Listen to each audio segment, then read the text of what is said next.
Yo, what's up, everybody? I'm Marcus. I'm Mariah. And together, we are the Northwest Sports Fanatics. Back at you with a new video. NFL Power Rankings. Yes, sir, man. It's getting down to the end. I know last week we did a top 8. You know, we just wanted everybody to get a chance to hit their teams, get their shout out. But we had to cut that back down to the top 5. Right. Even though we're going to do 7 today. Yeah, we're going to let you know 7, but mainly the top 5 is what we're going to go over. Right. And this is what happened last week, pretty much last week only, how the team looked. Moving forward, going into the playoffs, some of these teams are going to rest. Right. Some of their starters, some have clinched home field. Some are still battling for position. Right. But it should be pretty crazy. As you know, no one's going to ever be happy with our rankings. I know. You know what I mean? Like, there's 12 teams that make the playoffs. We're only going over 7 or 8 out of the 12, and then again, you know, it is what it is. Though. It's not ESPN, it's not NFL, not Fox Sports. This is our rankings that we sit here and we argue over who should be this high, who should be that high. This team lost. This team had a so-so outing. Right. So it's something that we come up with. We do it for fun. We hope y'all enjoy our power rankings, and always comment yours below. If yours different from what I got here, you want to see my notes? Oh, I did. Did I just show them the power rankings? Yeah, don't do that. Oh, I think I just showed y'all. Hey, we're going to edit that part out. All right. So make sure you subscribe to our channel. Hit the thumbs up for your boy in this video. All right. And let's kick it off with number 7. Yes, sir. So number 7 is a team that is 11-4. To me, the sleeper team in this whole power rankings. Everyone is sleeping on them. They don't really know how good they really are until we actually get to the playoffs. And if this team makes a huge run to the NFC Championship game, I honestly wouldn't be surprised. I'm not trying to disrespect this team, but we're talking about the 11-4, number 7 team, the Carolina Panthers. Hey, the Carolina Panthers, man, they got all the lineage. They've been there. They've done that. You just got the same quarterback that you went to the Super Bowl with. Right. You know, so everything is in place. It's just that you got a couple of teams that's ahead of you that we like a little bit more, but I can tell you this, they are going to be dangerous mainly because of that defense. Right. We have them in the same position from last week at number 7. Yeah, we had them at 7 last week. Right. So you defeated the Buccaneers 22-19. Next up, you have a road game against the Falcons, who are 9-6. So you're trying to prevent them from making the playoffs. Right. And then Michael Stone is a huge Panther fan, right? He's like, the front 7 I said was amazing. And he says, you know how amazing they are? 15 sacks in the past 3 games. Wow. That's leading the league in the NFL. Shout out to Michael Stone for that, man. Yeah, so I had to shout him out. So that's a great stat. And they're getting Charles Johnson back. Yes, and they're getting Charles Johnson. Right, they're getting some pieces back. So I got to shout him out. And even though we have you at 7, it's not trying to be disrespectful. I still think you can leapfrog some of the other teams that are in the NFC. But sometimes it's nice to be under the radar, kind of like the Falcons were last year. Right. And what happened to them? They made it all the way to the Super Bowl. Do I still think you guys can make it to the NFC Championship? Yes, I do. I do too. I think there is a definite chance for them to get there. Your defense is good enough to get you there, and you guys go as Cam goes. It's no secret. Right.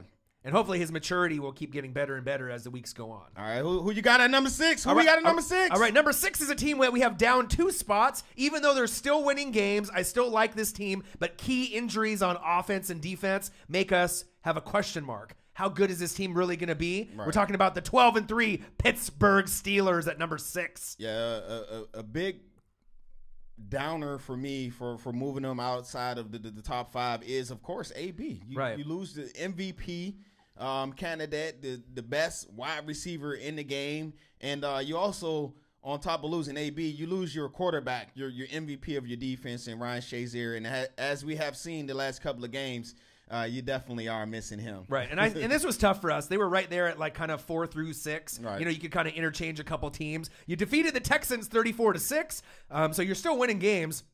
But having those key guys out is going to be really big. Next up, you have a home game against the Cleveland Browns, the winless Cleveland Browns, who are 0-15. Now, if you win this game and go to 13-3, this will be the first time since 2004. Do you remember what year that was? Big Ben's rookie season. So this could be big, and you don't want to drop one to the Browns. No. I mean, even if you rest some of your players, you definitely want to get that done. But 7th in points scored, 5th in points allowed. So that's what makes it kind of tough for me to keep them out of the top 5. Okay. But if they can overcome the AB and the Shazier, maybe Juju Smith-Schuster, Martavius Bryant, and maybe Le'Veon Bell can just turn into an animal, like how Todd Gurley's been in the last few weeks. And he's capable. He's capable of taking over the game, but that's what they're gonna need with Jacksonville and some of these other teams that Patriots and some of the others if they want to keep moving and obviously making their way to the AFC Championship game. All right, so without further ado, let's get into our top 5. But before we do, hey, that's a nice sweatshirt you got on there, bro. Ric Flair, woo! All right. Had to set that up. Yeah. So let's go to the Northwest Sports Fanatics top 5 NFL teams. All right, up one spot from last week, we have the 11-4 team, number 5 ranking from the dirty. We're talking about the New Orleans Saints. Mr. Drew Brees. Yeah. Hey, #9. He's kind of good. Number 9, that guy's pretty good. He passed 70,000 yards, joining Brett Favre, Mr. Peyton Manning. You guys are headed to the playoffs for the first time. Well, not the first time, but yeah, the first time since 2013. Drew Brees is on pace to break the completion percentage record. He's at 71.9 right now. And don't laugh at this. You guys getting John Kuhn back. I know a lot of people going to be like, who? Kuhn, what is fullback? That? Yeah, formerly of the Packers. I'm telling you, it's going to go a lot farther than a lot of people thinking. Getting him back to help with the rushing attack, the little dump offs out the backfield, make Brees feel a little more comfortable. Don't sleep on his importance, John Kuhn. I'm telling y'all. So the Saints defeated the Falcons 23-13. That's what we kind of brought them up and elevated them up into the top 5. That was a little bit more of an impressive win than the Steelers beating the Texans. Next up, you got a road game against the Buccaneers, who are 4-11. Now, the thing that really impresses me is this team is the most healthy team in the NFC, offense and defense. So that makes them dangerous. They have a strong running game, right? 22 rushing touchdowns. That's second most in franchise history with Ingram and Kamara, right? Area 41. The alien. Right? But then also their defense is no slouch, right? Cameron Jordan, beast mode, right? Marshawn Lattimore, insanely good. 6 foot corner from Ohio State. I mean, like I was saying, Manti, don't forget about Manti. Manti Te'o, right? But Lattimore, I was saying that I don't say he's Deion Sanders, but I'm saying you could see the impact. It's a Deion Sanders early in his career on Atlanta before he went to the Niners and the Cowboys, where most people remember him. He started to develop that kind of shut down Revis Island kind of ability. Kind of reminds me Marcus Peters on the Chiefs too. And if he can keep it up, those are going to be the two guys that are kind of leading the force with Tre'Davious White, obviously with the Bills as well. You definitely got to think twice about throwing his way when he's out there. Right. Especially when he's getting ass interceptions, right? butt interceptions, right? He lead the league in butt interceptions. But I really like the Saints, and I think this was probably the most complete team besides maybe the Vikings, based off everyone being healthy, not any of their big superstars being injured, and they don't need Brees to throw for a lot. This is going to be probably the fewest yards that he's had to throw since, 2009? Yeah, Super Bowl year? Too. Right? But he don't need to. You got a great running game. Right. Great receivers, and then check this out. You can hand the ball off to Kamara, right? Area 41 and Ingram. But what are they good at? Receiving the ball too. Right. So that's 2 more receivers that you have, to complement all the ones that you already have already. So watch out for the Saints. I really like this team going forward. All right, so there you have it. Our number 5 team. Let's go to number 4. Number 4, we moved them down 1 spot just because of the other teams in the NFC kind of caused a little havoc in the rankings. But we go to Los Angeles, the 11-4 Los Angeles Rams. Hey, I just read somewhere that 2017 playoff tickets are available. Man, that's exciting for them. Wow, 4-12 last year. You come back NFC West champions. Hey, I changed my MVP vote. I was Wentz. But, of course, Wentz is injured. I'm giving my vote to Gurley. 19 total touchdowns. That's amazing, man. He's the third player in NFL history. The third player in NFL history over 2,000 yards from scrimmage, 10 rushing TDs, 5 receiving touchdowns in a season. Yeah, he's definitely MVP. Yeah, he's been beasting. So the Rams defeated the Titans 27-23. The game was a little bit closer than expected. Yep. Sounds like the McVay is going to rest some of the starters, if not all of them. That's what he said last night. So you're playing against home San Francisco 49ers and Jimmy G and the Garoppolo effect. So it seems like they're just trying to wait for, kind of the playoff push, not wanting to risk any injury. Yep. But Legatron, Greg the Leg, that's kind of been the question. They need to find a good replacement for him, and it was Ficken. Ficken wasn't kicking that good in the beginning, so we'll see how that goes. Suspect there. Right, a little suspect, but that's the only weak spot that the Rams have. Yep. You got great coach in McVay, great D coordinator in Wade Phillips, right? You got Goff, you got Gurley, you got Cooper Kupp, you got Aaron Donald. You got running backs, you got linemen. Right, so, as long as they can outscore these opponents and it doesn't come down to clutch field goal kicking or extra points being missed, I like this team's chances, but let's be real. Greg, the leg injury definitely hurt them, so I hope they can overcome. And if it's not Ficken, hopefully they get someone that can at least be serviceable moving forward. All right, so there you guys have it, our number 4 team. Let's go to number 3. Number 3 is a team that we had to slide down just one spot because they have been winning, but they've been winning ugly, right? But they're still one of the best teams in the NFL, losing the MVP candidate that went down with injury. We're talking about the 13-2 Fly Eagles Fly, the Philadelphia Eagles. Hey, man, one of the main reasons why the Eagles are being successful is they have the best front office in the NFL. Right. Howie Roseman, you got a great coach in McDermott, but look at their injuries. Hicks, to me, who I think Hicks was their best linebacker, gone. Peters, left tackle, gone. Hall of Famer. Darby, who they signed to be one of their top corners, has been injured. Their draft pick, Sidney Jones, hasn't played. And then one of the names that we forget about, Darren Sproles. Right. What an impact player. He's a huge impact, not only running the ball, catching the ball, but special team as well. They all got injured.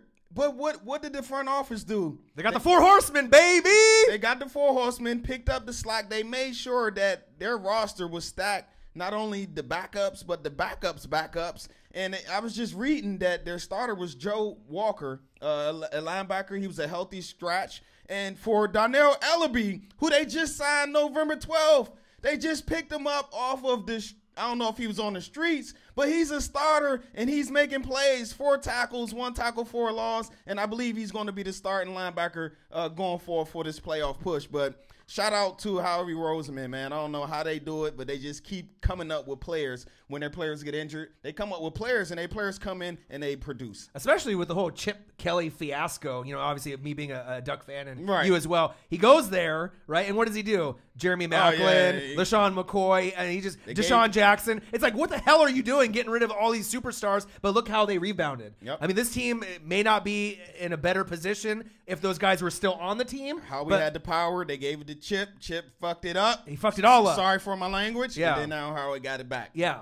But look how good it looks now for their future. And the bottom line, Eagles defeated the Raiders 19-10. They play the Cowboys at home, who are 8-7. Check it out. All the haters for the Eagles, right when Wentz went down with Nick Foles, right? Slick Nick. Slick Nick is 2-0. All right, they're winning. They're winning ugly. But the bottom line is you're still fucking winning. You're winning, right? You're eating W's. Right, you're eating the W's. You clinch home field, and check it out. It's hard to win at the Link. Oh, right? Yeah. So I don't give a shit. Pull up to the Link. They don't care who won it. Right. So all the other, haters of the teams in the NFC, these guys are garbage. It's over. Well, we'll see when it comes to see them. Come see in the Link. We'll see in that first game, obviously, when they play them, how they play. Yes, sir. But I still like their chances. You know what I mean? I do too. Is Foles Wentz? No, but he doesn't have to be. And we've been saying that the whole time. Stop sleeping on this team. They got good wide receivers, good 4 horsemen running backs. Woo! Right? They got good defense. They got good coaching. Good special teams. They got the best celebrations in football, besides maybe the Vikings for touchdown celebrations. Yeah, I'm going with the Eagles. I think the Eagles have probably got it, right? So don't sleep on this team. I still love this team.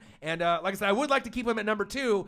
Like we had him last week, but your wins have been a little ugly. But bottom line, you're still winning, and I salute to that. Hey, that's what these last 3 games was for. Get Nick Foles up to speed, make all of your adjustments, so when it comes playoff time, it wouldn't matter. But like you said, they got home field advantage throughout.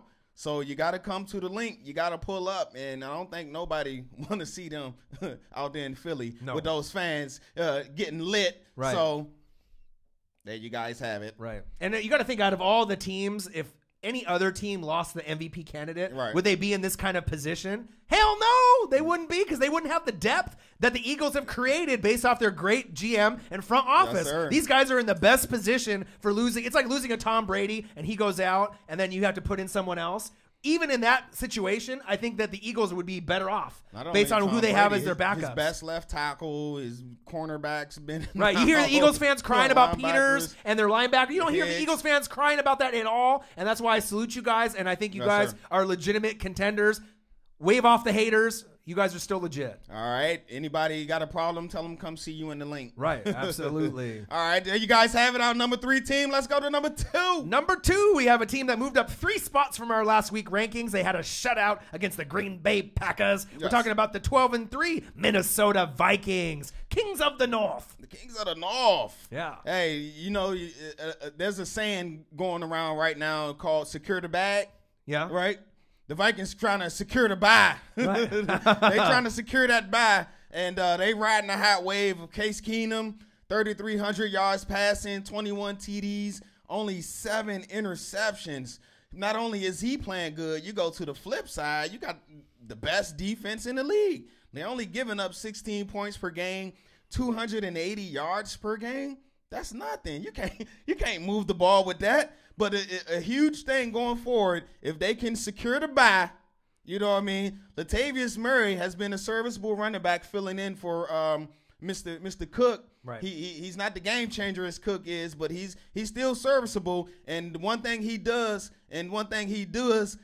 best. I know, don't mind my English. He does best is he runs the ball at home. His last 3 games, he's averaging 104 yards on the ground. Nice. So the Vikings defeated the Packers 16-0, and then one of the fans said this is their first shutout in I think 20 some years. Wow, that's hard to believe. Hardcore Viking fan Vikings there. They had my guy. Right. Jared Allen. I love right? that dude. So next up, you got a home game against the Chicago Bears, the Bears that are 5-10.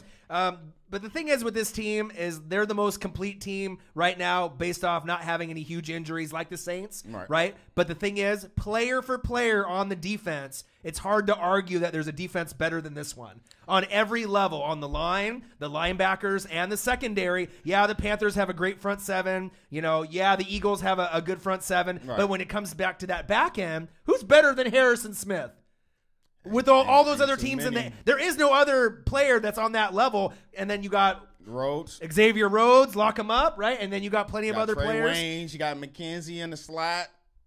Hey, man, the thing that I do like about the Vikings as well is that they score at home and also on the road. Right. So they can get W's at home, and they also can go on the road and get wins as well. Right. And who would be the team that you would say probably has the best chance to win a road game in the playoffs? I think it's Minnesota. Yep. They're well balanced. They're well coached. They're not going to freak out and throw the ball 50 times. They're going to, play their game plan, run the ball when they need to. Play great defense. And then they'll see what happens. But check it out. Second in the NFL in points allowed, 16.1 points per game, and also yards allowed, 280.9 per game. Wow. So this team is legit, and like I said, the Super Bowl is in Minnesota this year, so it wouldn't really surprise me if Minnesota Vikings make the NFC Championship game, and if they make the Super Bowl, it wouldn't really surprise me. I mean, they're that damn good, so stop sleeping on Case Keenum, stop sleeping on this Minnesota Viking team. They are legit. And we just wanted to make sure that you guys know, too. All right, so there you guys have it. Number 2 team. So who we got at number 1? Number 1, we're going to go to the East Coast. We got them in the same spot as last week, the 12-3 New England Patriots. Hey, man, I heard James Harrison is a Patriot. Oh, my goodness. Is that right? Is that right? So Ryan Shazier goes down with the injury. You need linebacker help and some depth, and then all of a sudden you just they play 2 different positions. They do, but just overall depth for the defense, right? And you haven't been playing Harrison that much, and then now he goes to the Evil Empire. Wow, man! So the New England Patriots, 12 wins for the 8th straight year. 12 W's. They ate 12 W's. For the 8th straight year. That's amazing. Longest streak in NFL history. That's amazing, man. All they do is win. Since the first round bye was put into place in 1990, the Patriots are number 1 with 13 first round byes. So they even got a 1 or 2 seed 13 times. They are number 1 with 6 times. They was the number 1 seed. How many times did they win the Super Bowl? Comment below. Let your boy know. Man, this team. So let me say it for one more time. All right. 6 times the Patriots was the number 1 seed. Okay. How many times did they win the Super Bowl?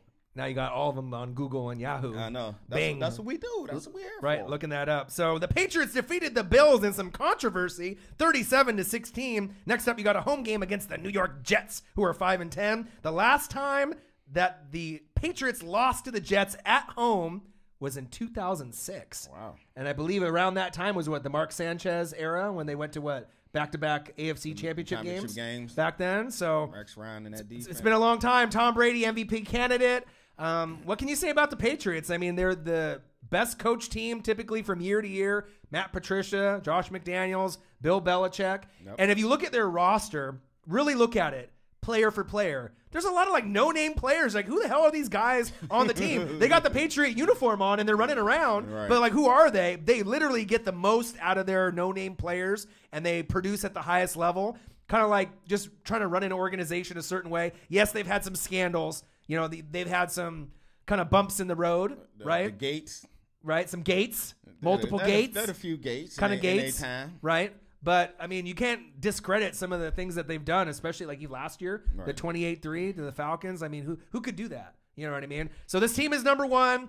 They are going to be probably the favored team in the AFC, especially now with the Steelers, losing Harrison, losing AB, losing Shazier. The Steelers probably had the best shot to compete with the Patriots, and then Jacksonville is kind of in that hunt as well. Right. But then they had to eat a little humble pie when they played the Niners, so it's going to be one of those things. I'm not sure if Jacksonville has enough offensive power to keep up with the Patriots. I don't know if that's possible, but I mean, they're the front-runner team to make the Super Bowl.